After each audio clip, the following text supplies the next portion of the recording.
And at that moment, I had never made such a big payment online, at least not outside the country, And then this was the only money I had. So it was a very tough decision for me. So even after we had agreed on everything, I sat with it for 2 weeks, just asking myself if I was going to actually send money to a stranger or not.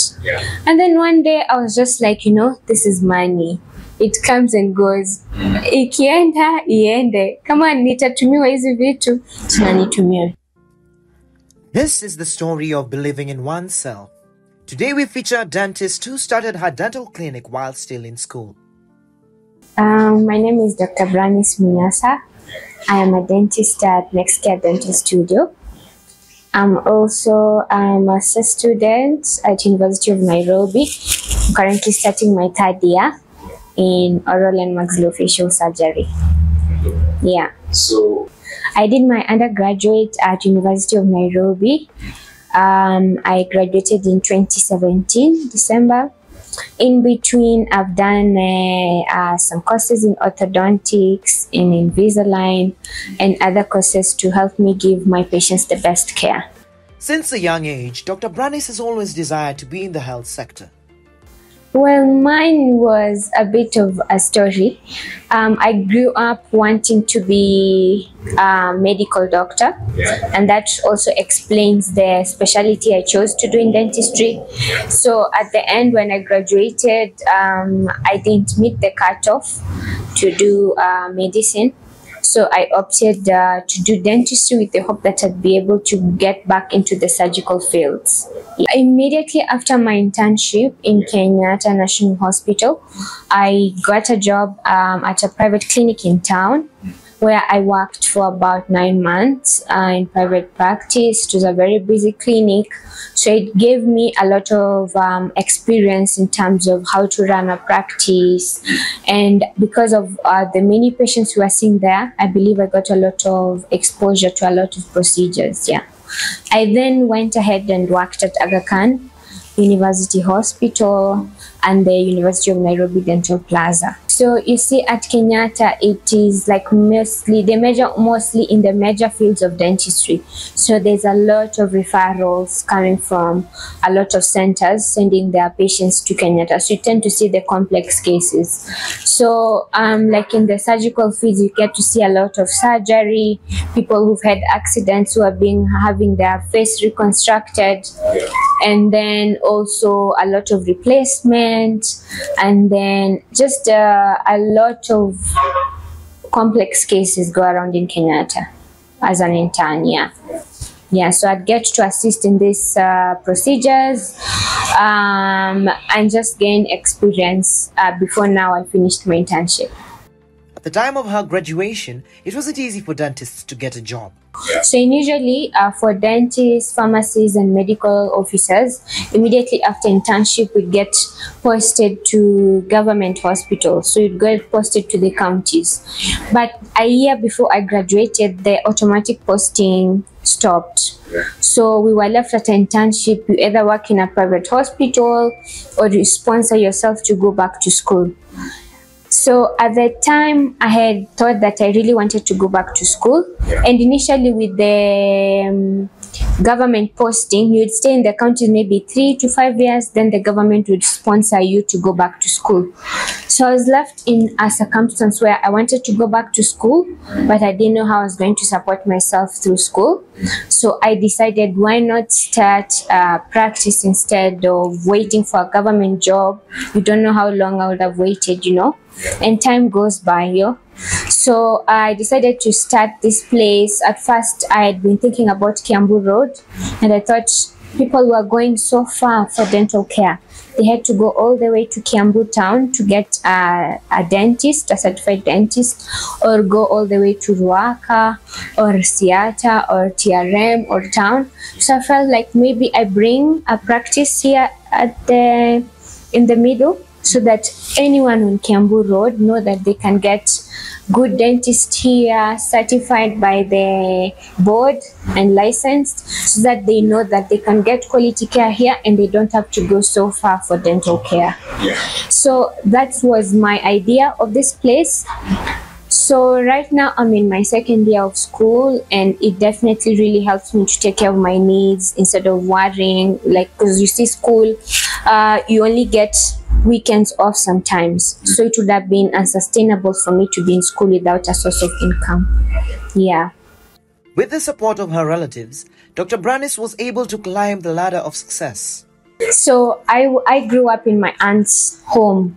My aunt, I think at the beginning, she saw like I was really good with my books, and she really encouraged me and decided to take up my education and make sure that I had whatever I needed to do well if I chose to do it. Okay, so she was there as a support and to tell me that I could be anything I wanted to be if I just decided to work hard, and she was there to make sure that I didn't lack in terms of education, anything. So she really did support me through primary and high school and even campus. Okay, so she was a big support to me. So you see, after campus, people have been helpful to you to get to that point. It's like they say, teach a fisherman how to fish and not give them the fish. So I believe that is what she gave me. She gave me education with that, and she was making me a fisherman. Now I needed to fish myself and get money to take care of myself. So at that point, immediately, even my last year of school, I had to start thinking, how can I be independent? How can I take care of myself through school without going back to my aunt again to say, help me here, help me here. Yeah, so that's just a little bit. There's a lot about my personal life, but I guess that gives you an idea of it all. Yeah. When Dr. Branice got a job, she already had an exit plan. So we were lucky to get a small incentive as an intern. And at that time already I'd been thinking about, do I want to stay in the country? Or if I'm not staying in the country, how am I going to help myself since the government is already not doing immediate posting? So during my first few months, during internship, I went to my SACCO. There's a Kenya Medical Association SACCO, and I opened an account with my SACCO. It's called Kiambi SACCO. So at that time, I had given myself a target of how much I needed to save during internship because I didn't know where my next job was going to come. Of course, at that point, I didn't know I was going to get a job immediately at a private clinic. But for me, I looked at it as this is my only seed money. If I don't use it well, I don't know where I'm going to get the rest of money. I don't have a big inheritance that I'm going to be dependent on. I don't have rich parents who I'm going to go back to and say, Mom, I need a loan or a finance. It was me. So I had to think through it and come up with a plan. So I had a minimum amount I needed to save every month, which I tried to keep up with. And then, so at the end, of course, when I got the job, I continued saving with my SACCO. And then I went to Aga Khan, and I felt I'd be comfortable if I continued to stay at Aga Khan. I already had where I wanted to go, and I needed to stick to my plan. So I only stayed at Aga Khan for about 6 months, and then this building was just getting completed.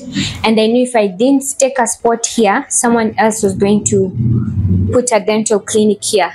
And then I was going to be driving around Kiambi Road and seeing the place I would have put up for practice. And sure enough, just a week immediately I put the down payment. There were like 3 other dentists who wanted the place. So if I just delayed for a week to actually confirm this place, someone else would have put a dental clinic here. Yeah, so basically I got my financing from the SACCO. They used my savings. They allow you to check 3 times of your savings. So that is what jump started this place. And of course, my SACCO has really supported me the past 3 years. Getting the money to start her business was one thing, but setting up was a whole other story. So at the beginning, you're thinking about how can I save I don't have much, you know, I've just taken a loan. At the time, I thought it was a big loan, okay, from my SACCO. I have to use that money for the down payment. I've quit my permanent job, so I don't have an income at the moment because I wanted to give this place 100% attention. And then it's not a lot of money. So I thought, how can I make sure that everything I want fits into this money? So I First I wanted to buy supplies locally, but I found they were so expensive. A lot of my money was going to go into that, and I was not going to be left with anything to put up the structure, put the down payment. So I started talking to a few people, and they advised me to import stuff. So lucky for me, one of my friend's dad actually does a lot of importing, and I happened to mention to him that I wanted to import materials, and I was talking to this person, they're saying that I import through them. So he just told me, just go to the internet, look for the materials you want, or go to Made in China, contact a supplier, a verified website, and start talking to someone. And I found this lady, and I just started chatting with her on Google, and then she contacted me on WhatsApp, and she sent me her catalog, and I saw she actually sells these things, and I made a list of what I needed, and then we had a final invoice. So it was just now time for me to pay. And at that moment, I had never made such a big payment online, at least not outside the country, And then this was the only money I had. So it was a very tough decision for me. So even after we had agreed on everything, I sat with it for 2 weeks, just asking myself if I was going to actually send money to a stranger or not. And then one day I was just like, this is money. It comes and goes. Ikienda iende. Kama nitatumiwa hizi vitu, tunanitumia. And I went to my bank and did the transfer and forgot about it, and I just kept hoping that this Chinese lady will not swindle me. And fair enough, a month, about weeks later, my shipment was delivered here, though I had to use local freight guys. Yeah, the local freight guys also. So there's also the aspect of, will these people get my shipment here from China or not? And they got them here. When the goods were here, they told me, Branice, your things are here. Where can we deliver them? And they were brought right to my doorstep. Yeah, so for me, that was a very big leap of faith. But I feel like I tend to be a very courageous person. Even putting up this place was also a leap of faith. So I believe in just take the step. Just after opening her dental clinic, the world was hit by the pandemic. You do remember what was going on in 2020? It was the COVID year. A few months before, they just announced the a first case, COVID. So, and then, but for me, I'd said, if I don't put up this place here, whether it's COVID or not, someone else is going to do it in that time. So you can see it's a dental clinic. A month before, dental clinics had been closed for a whole month. And here I was putting all my savings in the middle of COVID to open a dental clinic. So for sure, I cannot say that it was easy. The next few months were the toughest months for me mentally, okay? Because a lot of people were being scared to the dental clinic. You can't openly advertise, because how are you advertising a dental clinic in the middle of COVID, Yeah. So I was running out of my savings. So the first few months were a challenge for sure. But as soon as we got out of the COVID pandemic and we were able to do advertising, and of course, for me, I focused on doing a good job at every patient who sat on this door. I was giving my best because I knew they were going to be my ambassador.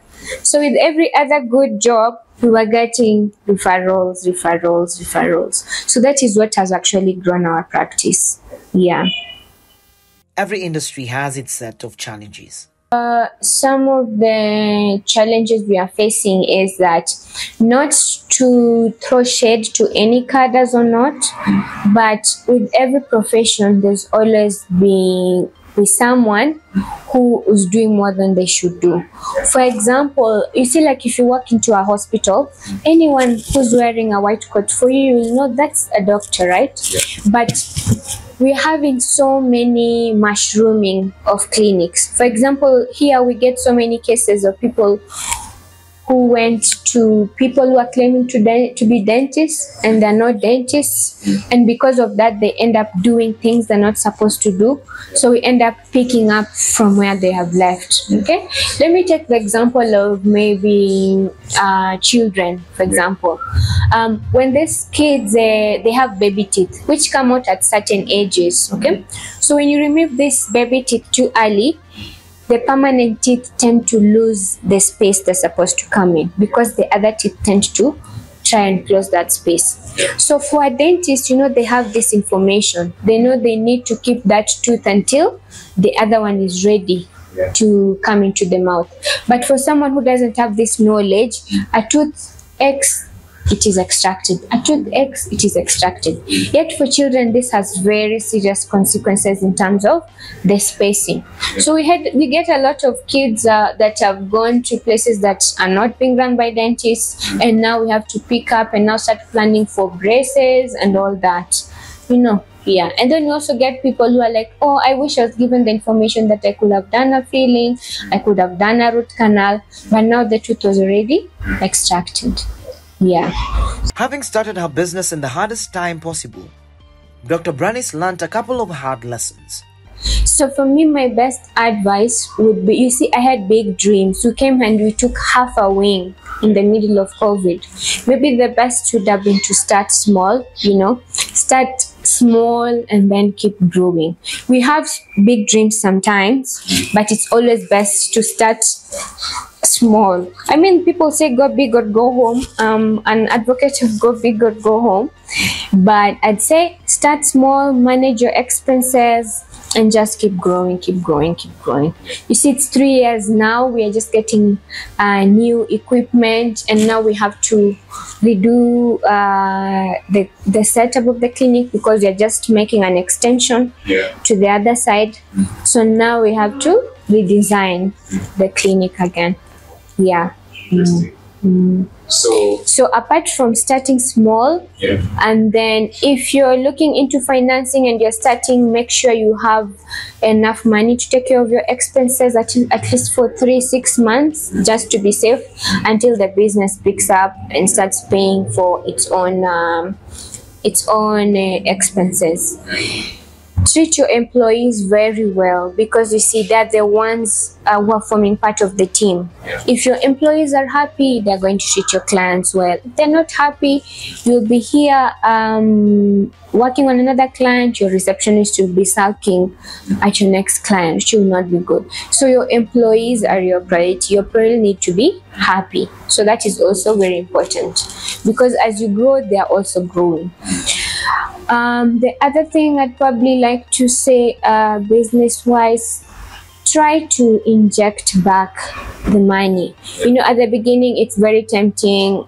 You feel like, especially for people who are sole directors, solo at the beginning, you're tempted to just start taking. You feel like it's your money. Remember, like, this is the business money. If you take everything from it, how is it going to grow? Okay, so you can see for us 3 years later, we have to keep pumping back. We have to buy the next equipment. We feel the clinic will need to grow. The other day, you saw me post on Twitter about the iTero scanner. A lot of people don't understand what that scanner does, but it actually costs us a lot of money. And what it does, that initially, we'd mix the alginate and put in the mouth to take impressions, but now all you need to do is sit your patients and just pass the scanner, and it takes 3D images of your teeth, and you are able to do so much digital work, because you see, the world is moving digitally, so we have to move with the world. Okay, so that is exactly. So you have to be always keep pumping until you reach to a place where you feel like your business has everything that it needs to make sure it can take care of any client that walks into your door. Yeah.